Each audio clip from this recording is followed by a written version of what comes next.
Happy Tulip Tuesday. This is the day we share timely tips for the tulip bunch. Today, answering the question, what tools do I need? Obviously, you need flower cutting tools. Most important, your flower knife, giving it a cut.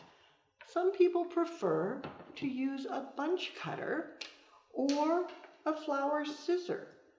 Both work, you get to choose. Then of course you need a sharp shear for ribbon. A ribbon scissor, oh so important. And then I like to have a utility scissor, because sometimes you just have tough branches or something that you need to cut. Then lastly, a wire cutter. Definitely need that. Now the bonus of all of this, these tools, all available at directfloral.com, work right or left-handed. How cool is that?